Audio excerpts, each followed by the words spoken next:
الحمد لله نحمده ونستعينه ونستغفره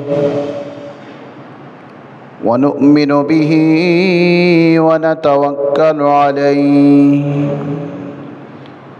ونعوذ بالله من شرور أنفسنا ومن سيئات أعمالنا من يهده الله فلا مضل له ومن يضلله فلا هادي له ونشهد أن لا إله إلا الله وحده لا شريك له ونشهد أن سيدنا وحبيبنا ومولانا محمدًا عبده ورسوله أرسله بالحق بشيرا ونذيرا وداعيا إلى الله بإذنه وسراجا وقمرا منيرا أما بعد فأعوذ بالله من الشيطان الرجيم بسم الله الرحمن الرحيم وإذ ابتلى إبراهيم ربه بكلمات فأتمهن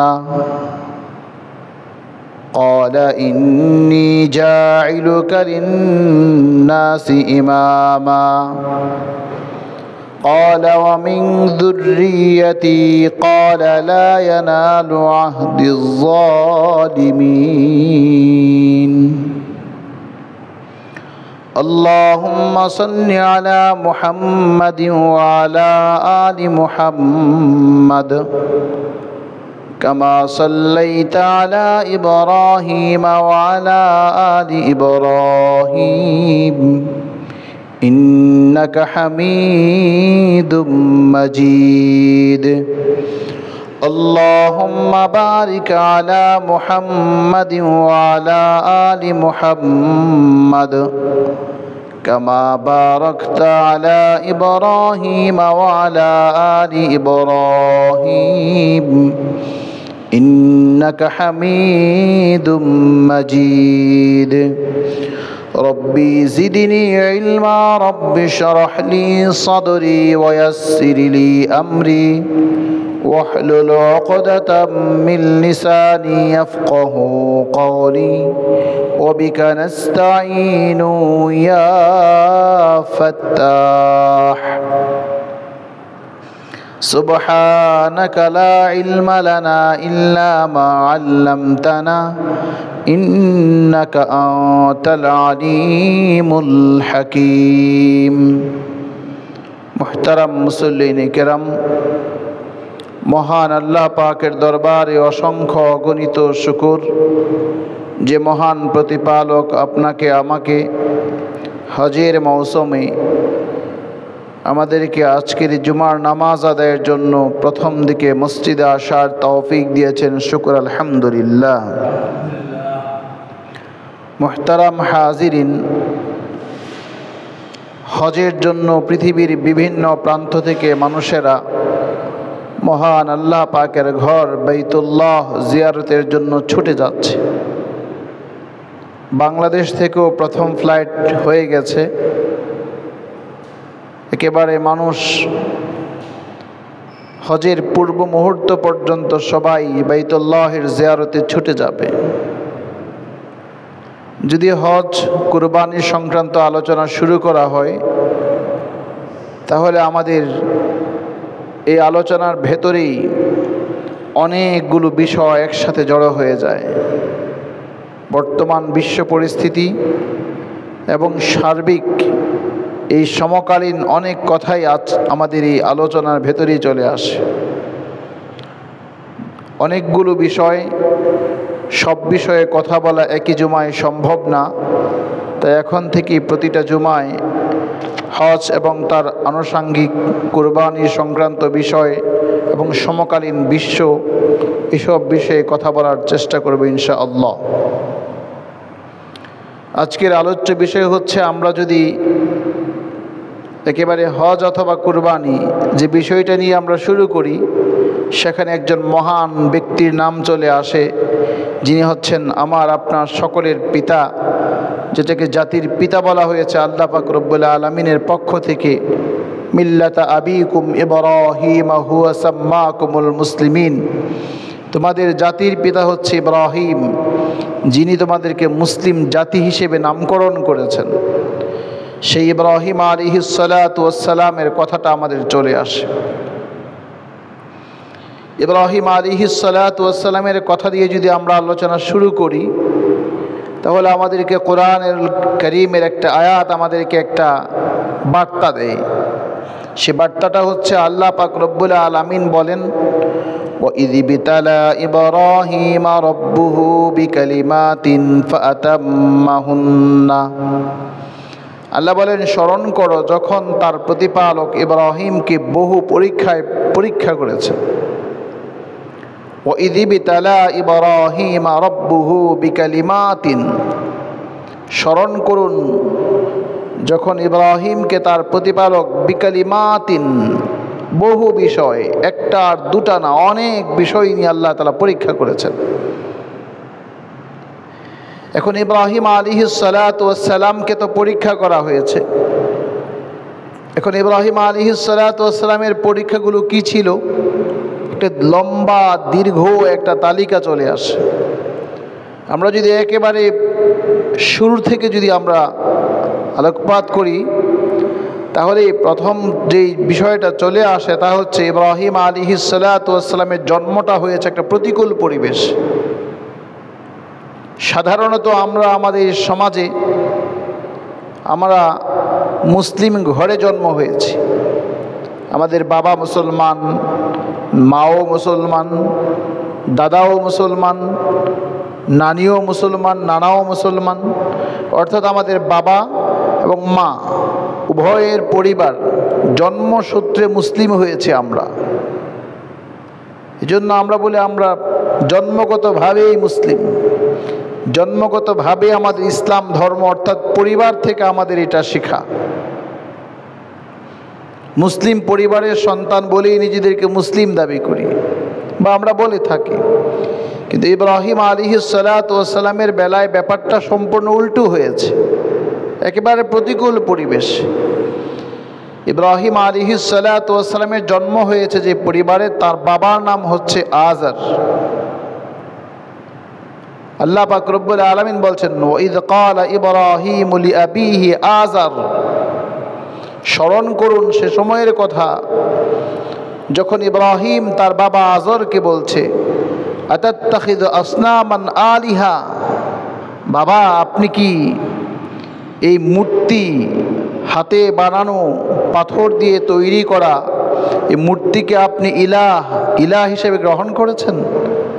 আতাত্তাখিযু আসনামান আলিহা, আপনি কি মূর্তিকে বানিয়েছেন ইলাহ হিসেবে, মূর্তিকে নির্ধারণ করে নিয়েছেন?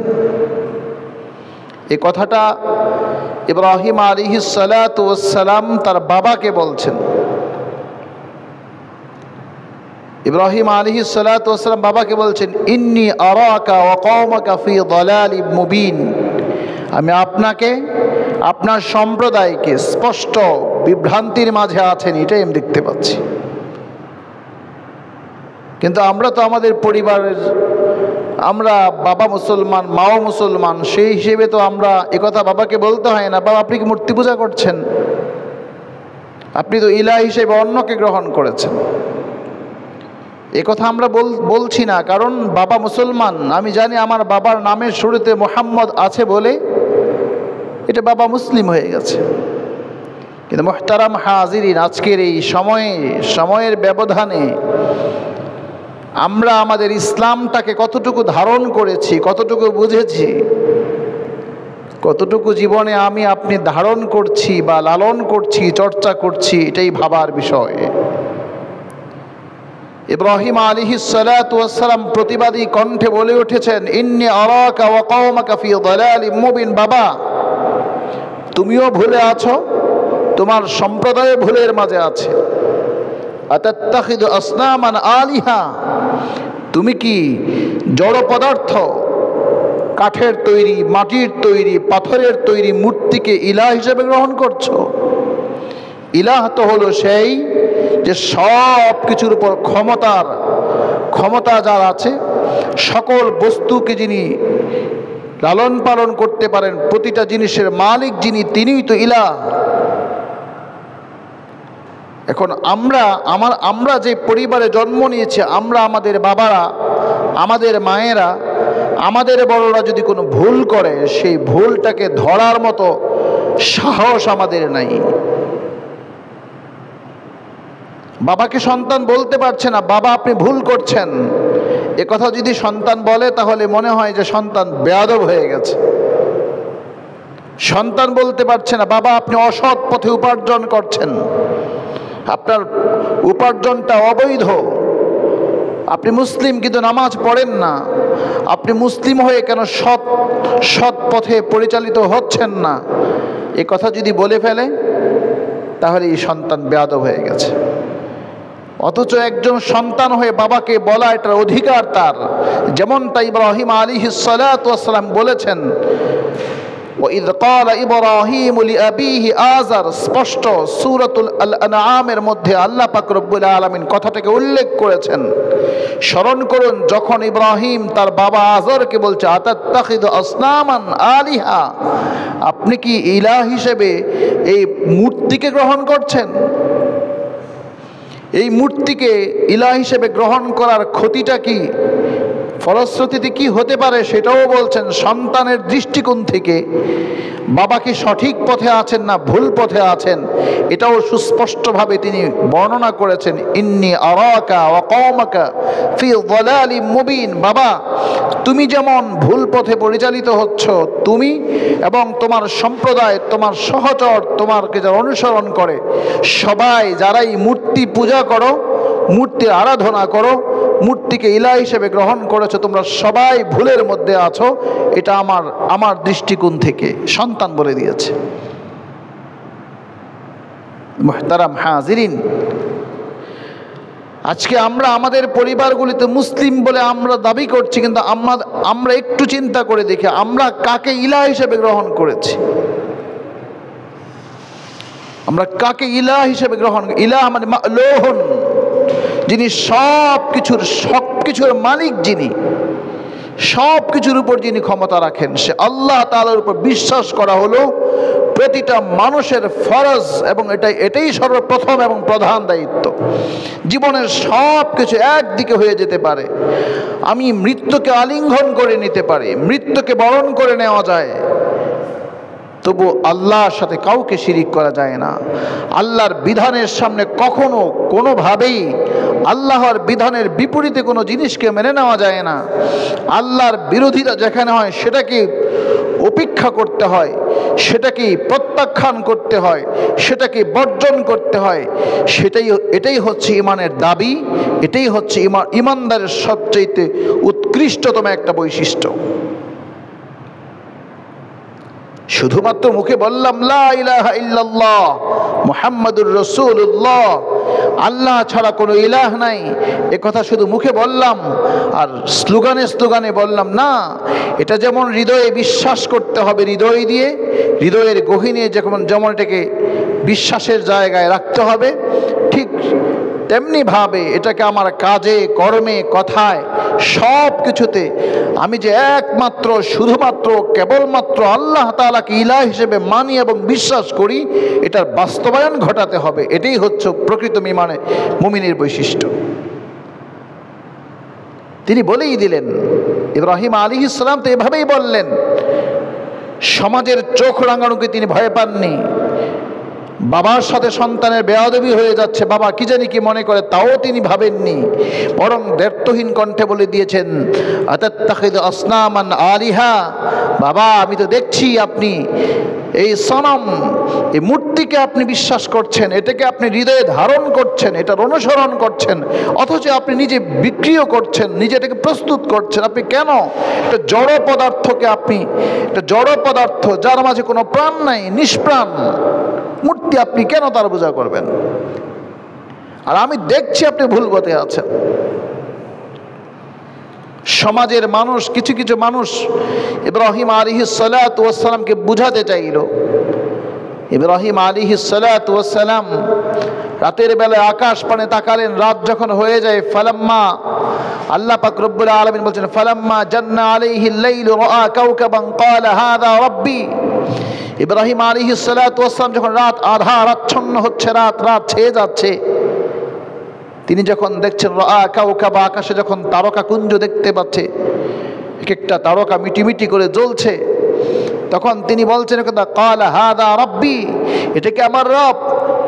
এই তারকাগুলি কি আমার রব হতে পারে?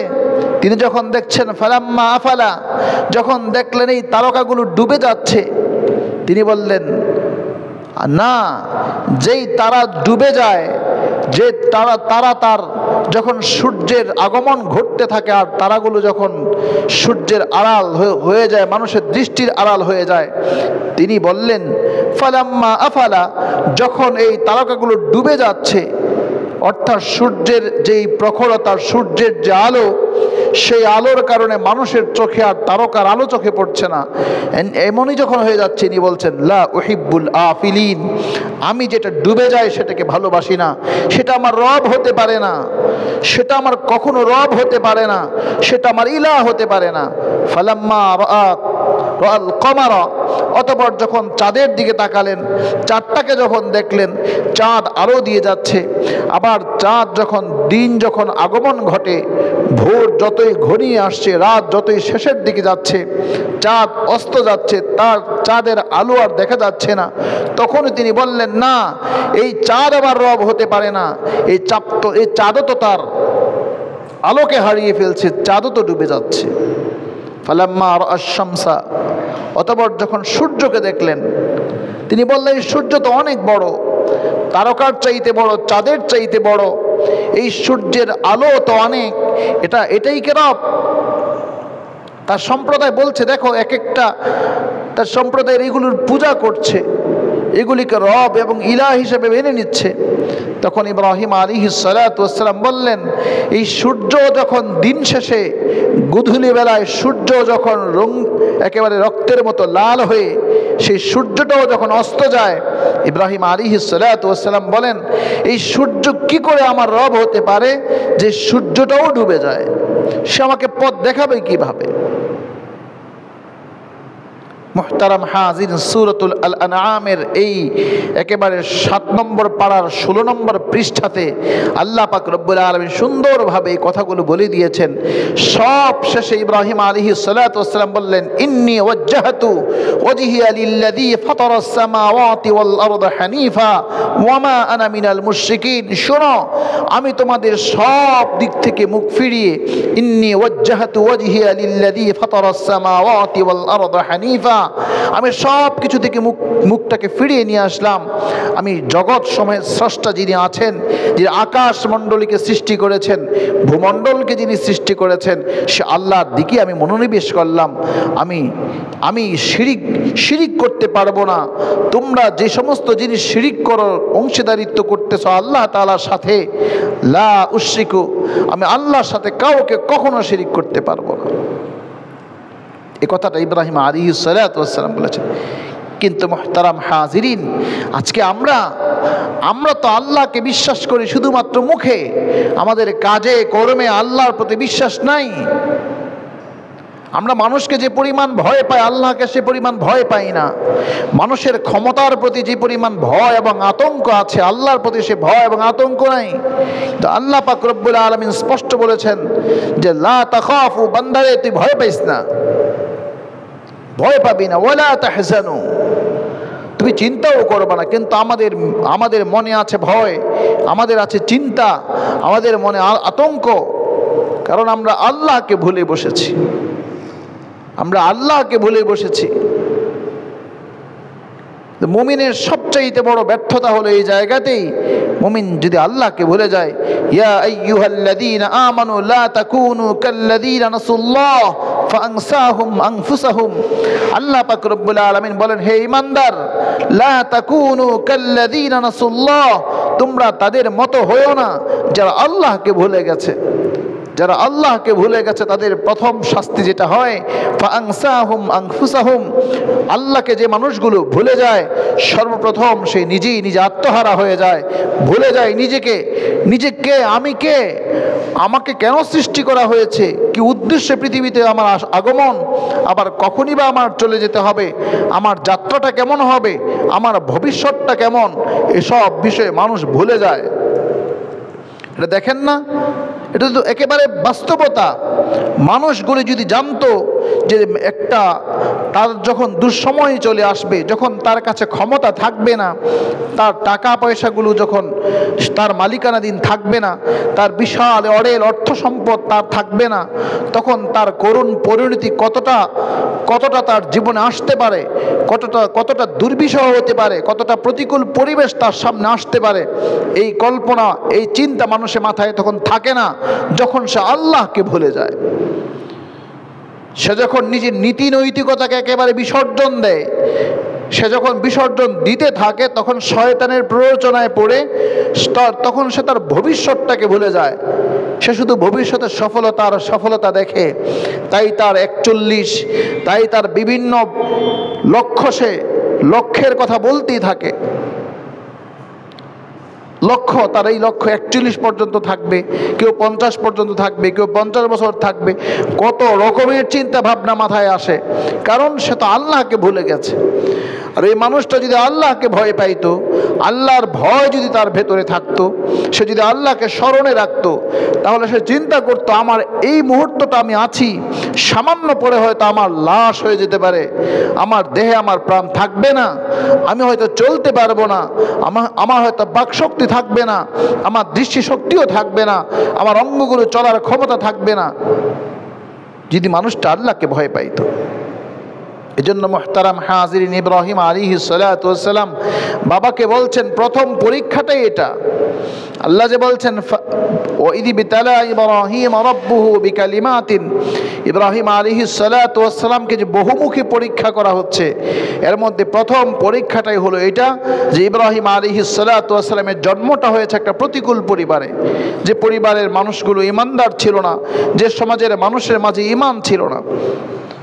তবুও তিনি প্রতিবাদ করেছেন, তবুও তিনি তার পরিবারটাকে গুছাবার চেষ্টা করেছেন।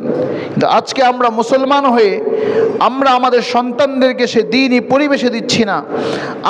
আমরা প্রত্যেকটা বাবারাও ইমানের উপর অবিচল হচ্ছি না, অটল থাকছি না, সন্তানদেরকে ইমানের পথে পরিচালিত করছি না। এটা একজন বাবা হিসেবে ব্যর্থ।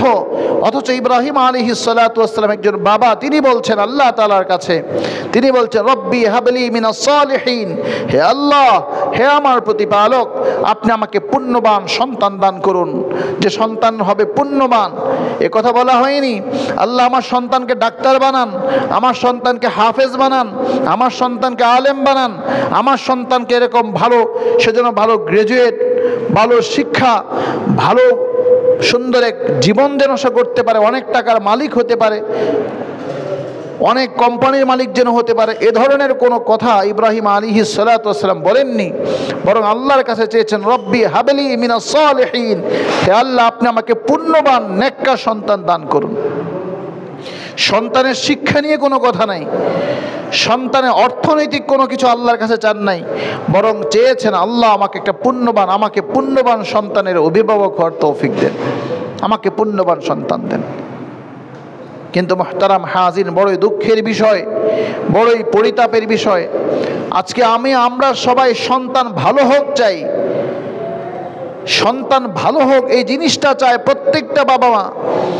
এমন একজন বাবা মা পাওয়া যাবে না যে বাবা এবং মা সে তার সন্তানের কল্যাণ চায় না, অথচ সন্তানের কল্যাণ, সন্তান ভালো হোক এই জিনিসটা কামনা করে, সন্তানকে ভালো পথে পরিচালিত করে না, সন্তানকে ভালো জিনিস পড়ায় না, সন্তানের নীতি নৈতিকতা যাতে করে এটা সুন্দর থাকে, ভালো থাকে, সেজন্য বাপ মার যত্নশীল হয় না। শুধু এই গতানুগতিক যে বিদ্যা আছে, এই বিদ্যা মানুষকে ভালো করতে পারে না। এই বিদ্যাই মানুষকে ভালো করতে পারে না, কারণ এই বিদ্যা এটা হচ্ছে গ্রন্থগত বিদ্যা। কিন্তু নীতি নৈতিকতা যে জিনিসটা, সেটা অবশ্যই পরিবার থেকে শেখাতে হবে। ইব্রাহিম আলাইহিস সালাতু ওয়াস সালাম যেমন বাবাকে বলতে পেরেছেন, তিনি তার সমাজকে বলতে পেরেছেন, তিনি তার প্রজন্মকেও বলতে পেরেছেন। এজন্য আমাদের এই জায়গাটাকে খুব ভালো করে বুঝতে হবে যে আমরা এই জিনিসটা আমাদের বুঝতে হবে যে আমরা যাতে করে আমাদের প্রজন্মটা যেন ভালো হয়, প্রজন্মের চরিত্রটা যেন ভালো হয়, প্রজন্ম যেন সৎ এবং আদর্শবান প্রজন্ম হয়। সেজন্য ইব্রাহিম আলাইহিস সালাতু ওয়াস সালামের এই শিক্ষাটা, যে শিক্ষাটা ইব্রাহিম আলাইহিস সালাতু ওয়াস সালাম আমাদেরকে দিয়েছেন, আল্লাহ তাআলাও তার কালামে পাকের মধ্যে বলেছেন, এটা আমাদের সবার জীবনে মনে রাখা দরকার এবং চর্চা করা দরকার। মুহতারাম হাজিরিন, আল্লাহ পাক রব্বুল আলামিন ইব্রাহিম আলাইহিস সালাতু ওয়াস সালাম যখন এই বললেন যে না, তোমাকে আমি ভুল পথে দেখছি, ইব্রাহিম আলাইহিস সালাতু ওয়াস সালাম যখন সম্প্রদায়কেও বললেন যে এই চাঁদ ইলাহ হতে পারে না, এই তারকাও ইলাহ হতে পারে না, সূর্য ইলাহ হতে পারে না, ইলাহ হচ্ছেন তিনি, যিনি প্রত্যেকটা বস্তুর উপর ক্ষমতা রাখেন। প্রত্যেকটা বস্তুর উপর ক্ষমতা রাখেন তিনি কে? প্রত্যেকটা বস্তুর উপর ক্ষমতা রাখেন তিনি কে? আল্লাহ। লা তাসকুতু মিন ওয়ারাকা, গাছের একটা পাতাও নড়ে না কার কথা ছাড়া? আল্লাহর কথা ছাড়া কিছুই নড়ে না। মুহতারাম হাজিরিন, তাহলে আপনি হয়তো বলবেন সবই তো আল্লাহর কথাই হয়, মন্দটাও কি আল্লাহর কথাই হয়? দেখেন, সবই আল্লাহর হুকুমে হয়। মানুষকে আল্লাহ তাআলা দুটা জিনিস দিয়েছেন। এক হচ্ছে মানুষের ইচ্ছা শক্তি। মানুষকে ওয়াহাদাইনাহুন নাজদাইন, আমাকে আপনাকে দুটা সিদ্ধান্ত নেওয়ার ক্ষমতা আল্লাহ তাআলা দিয়েছেন, ভালো এবং মন্দ। কল্যাণটাও আমার সামনে আছে, অকল্যাণটাও আমার সামনে আছে। এখন আমাকে বেছে নিতে হবে, আমি কোনটা বেছে নেব, ভালোটা নেব না মন্দটা নেব। এই স্বাধীনতাটা আল্লাহ তাআলা মানুষকে দিয়েছেন। এজন্য মুহতারাম হাজিরিন, ইব্রাহিম আলাইহিস সালাতু ওয়াস সালাম যখন এই ঘটনাগুলি সবাই জানেন, কিন্তু আমরা হচ্ছে কি জানেন, আমাদের বক্তাদের একটা খারাপ অভ্যাস আছে, শ্রোতার কানটাকে খুব ভালো, মানে শ্রোতার কাছে প্রিয় হওয়ার জন্য সুললিত কণ্ঠে আমরা ঘটনা বলে যাই, ঘটনার শিক্ষাটা বলি না। ইব্রাহিম আলাইহিস সালাতু ওয়াস সালাম একটা বড় মূর্তির কাঁধে একটা কুঠার বেঁধে রেখে তিনি বাকি সবগুলোকে ভেঙে দিয়েছেন। লোকেরা যখন মেলা থেকে ফিরে আসলো, অনুষ্ঠান থেকে ফিরে এসে বলল, কী ব্যাপার, সবগুলি এমন কে করেছে? ইব্রাহিম আলাইহিস সালাতু ওয়াস সালাম তিনি একেবারে যুক্তি দিয়ে বললেন, তোমাদের যে বড়টা আছে তাকে জিজ্ঞেস করো, সেটাকে জিজ্ঞেস করো। তারা বলছে এই জড় পদার্থ কি কথা বলতে পারে নাকি? ইব্রাহিম আলাইহিস সালাতু ওয়াস সালাম বললেন, যে কথা বলতে পারে না সে কিভাবে তোমাদের ইলাহ হতে পারে? যে কথা বলতে পারে না সে কিভাবে তোমাদের ইলাহ হতে পারে? তখন এই সম্প্রদায়, তখন এই সমাজের অধিপতি যারা ছিল, তারা ইব্রাহিম আলাইহিস সালাতু ওয়াস সালামকে একটা শাস্তি দেওয়ার সিদ্ধান্ত নিল। সবাই জানি মুহতারাম হাজিরিন, এই জায়গাটা আমাদের একটু বোঝা উচিত। সমাজ যখন প্রতিকূল হয়ে যায়, আপনার সন্তানকে এমনভাবে গড়ে তুলুন যে আপনার সন্তান যেন প্রতিকূলতার মাঝে সে যেন সঠিক সিদ্ধান্ত নিয়ে সমাজের কল্যাণে, মানুষের কল্যাণে যেন সাহসী ভূমিকা রাখতে পারে। সাহস, তার নীতি নৈতিকতার একেবারে বিসর্জন যেন সে না দেয়। সমাজের সবাই খারাপ তাই বলে আমিও খারাপ হয়ে যাব।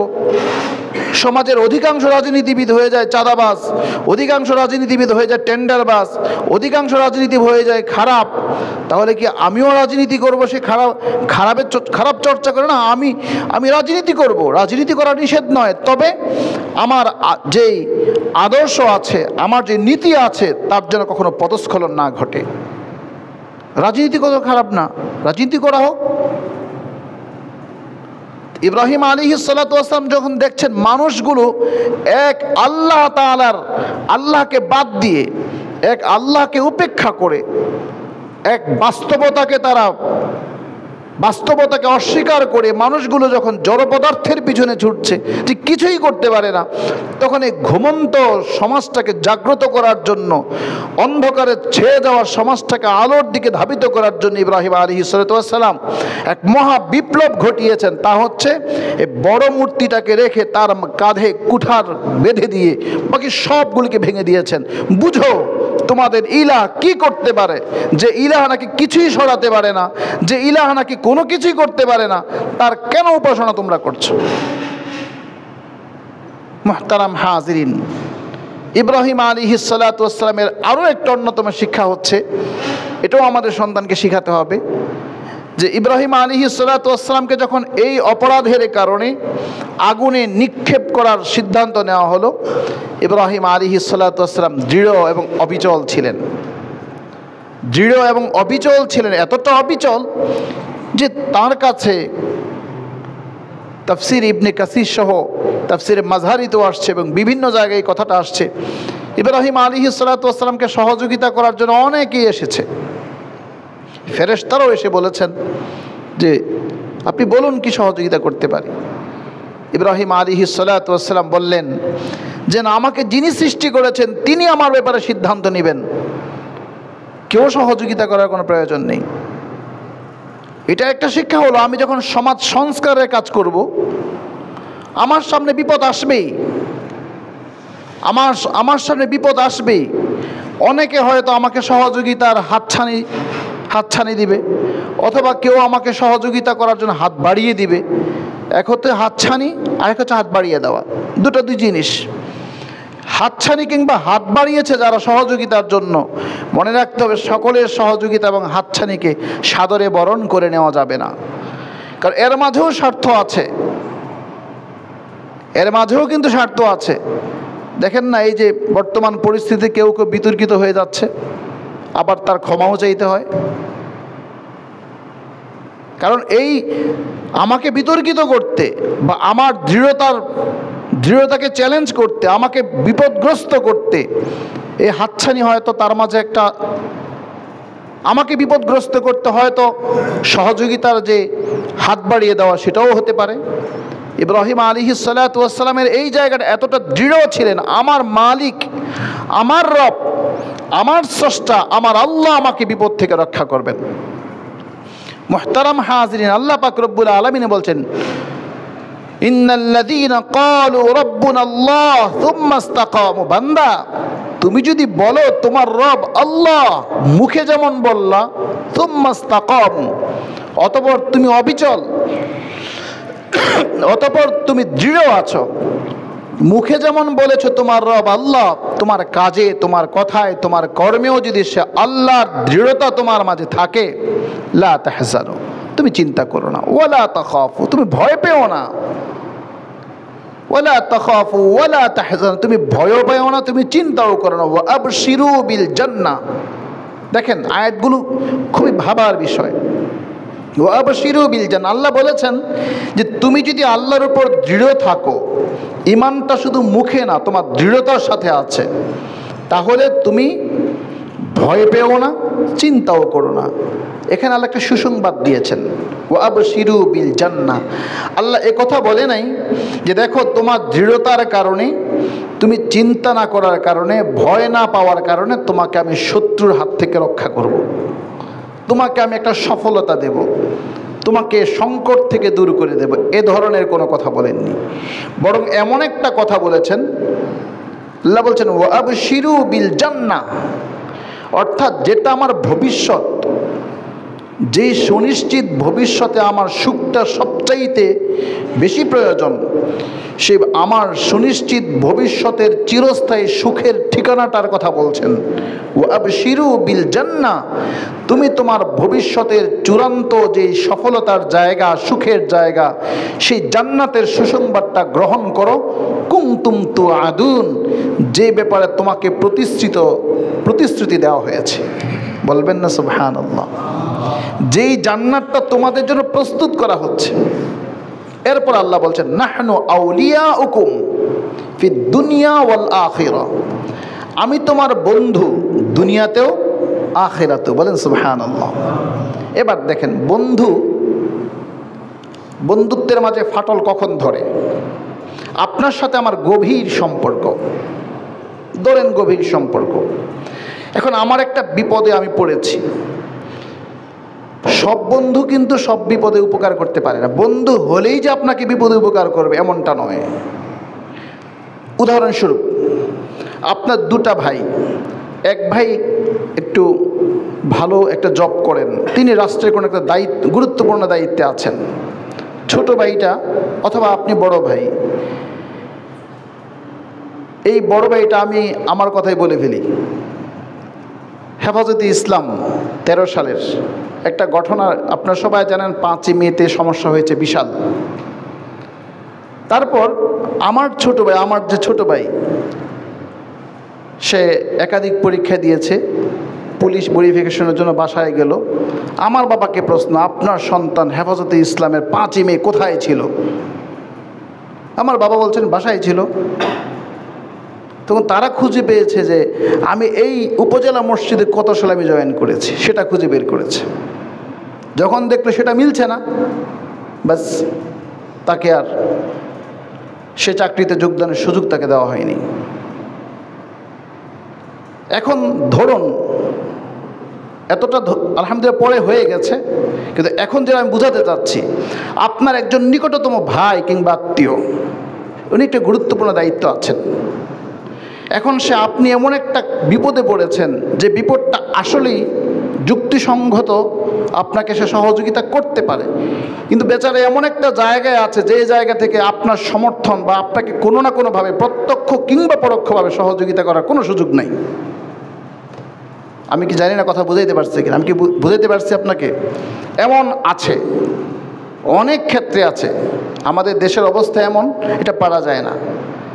কিন্তু সে সময় কিন্তু ওই মানুষটা যে আপনার কাছের মানুষ হয়েও আপনাকে সহযোগিতা করতে পারছে না, তার চোখের সামনে আপনি জুলুমের শিকার হচ্ছেন। আপনাকে যদি প্রত্যক্ষ অথবা পরোক্ষভাবে সহযোগিতা করতে আসে, তাহলে সেও আরও মহাবিপদে পড়ে যাবে। তখন তার চুপ থাকাটাই বাধ্যতামূলক। এই জন্য আল্লাহ কিন্তু এখানে চমৎকার কথা বলেছেন, নাহনু আউলিয়াউকুম ফিল হায়াতিদ দুনিয়া ওয়া ফিল আখিরাহ। এই জায়গাটা বোঝাবার জন্য এটা বলেছে। আল্লাহ বলছেন, বান্দা আমি তোমার বন্ধু দুনিয়াতে এবং আখিরাতে। দুনিয়ার কথাটা কেন বললেন? কারণ দুনিয়াতে বন্ধু এজন্য, দুনিয়াতে আমার একটা নিয়ম নীতিমালা আছে, এখানে শৃঙ্খলা একটা সিস্টেমে আছে। এই শৃঙ্খলা বা এই সিস্টেমের পরিপন্থী আমি ঘটাই না, তবে খুব কম। মা ছাড়া বাবা পৃথিবীতে এসেছে মাত্র একজন, মা ছাড়া সন্তান এসেছে আদম আলাইহিসসালাম, বাবা ছাড়া সন্তান পৃথিবীতে এসেছেন ঈসা আলাইহিসসালাম। কিন্তু আরও কি এমন ঘটনা আছে? এমন ঘটনা কি আরও আছে? এই দুইটা কেন ঘটাইলেন? কারণ এই দুটো আল্লাহ তাআলা যে পারেন এটা প্রমাণ করেছেন।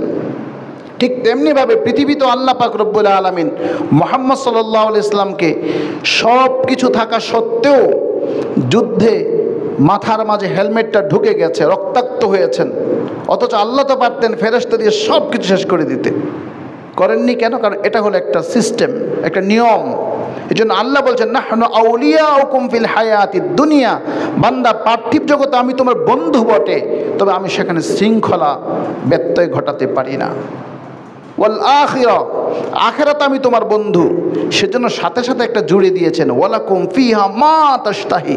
সেখানে বন্ধুত্বের কি হবে জানো? তুমি আখিরাতে তুমি যা চাইবা সেটাই সেখানে তুমি পাইবা। সুবহানাল্লাহ। দুনিয়াতে কিন্তু তা না, দুনিয়াতে আমি যা চাইবো তা হবে না। আল্লাহ তাআলা যেটা সিস্টেমে রেখেছেন, নিয়মে যেটা রেখেছেন সেটাই হবে। এজন্য মুহতারাম হাজরিন, আল্লাহ পাক রব্বুল আলামিনের উপর ইস্তেকামাত, ঈমানের দৃঢ়তাই মানুষের সাহায্য, মানুষের এই হাতছানি, এই সব কিছু উপেক্ষা করে যখন আমি আল্লাহর উপর দৃঢ় হব, ইব্রাহিম আলাইহিসসালাতু ওয়াসসালাম যেমন দৃঢ় হয়েছেন, আর সরাসরি আল্লাহ তাআলা আগুনকে আদেশ করেছেন, ইয়া নারু কুনি বারদান ওয়া সালামা, হে আগুন তুই ঠান্ডা হয়ে যা, শীতল হয়ে যা। সেটা কেমন? সালামান, শান্তিময়, আরামদায়ক। এমন ঠান্ডা হওয়া যাবে না যে আমার বন্ধুর কষ্ট হবে, তুই এতটা শীতল হবি যে আরামদায়ক হবে। আল্লাহ পাক রব্বুল আলামিন আগুনকে আদেশ করে দিলেন, ইয়া নারু কুনি বারদান ওয়া সালামান আলা ইব্রাহিম, হে আগুন তুমি শান্তিময়, আরাম, ঠান্ডা হয়ে যাও। এজন্য মুহতারাম হাজির, আমি যে কথাটা এতক্ষণ আলোচনা করেছি এর নির্যাস হচ্ছে আপনার সন্তানকে আপনি এমনভাবে গড়ে তুলুন সে যেন সৎ, নিষ্ঠাবান এবং সে যেন অবিচল হতে পারে তার কর্মে, তার সিদ্ধান্তে। আল্লাহ পাক রব্বুল আলামিন আমাদের সবাইকে কথাগুলো মানার এবং আমলের তৌফিক দান করুন। ওমা আলাইনা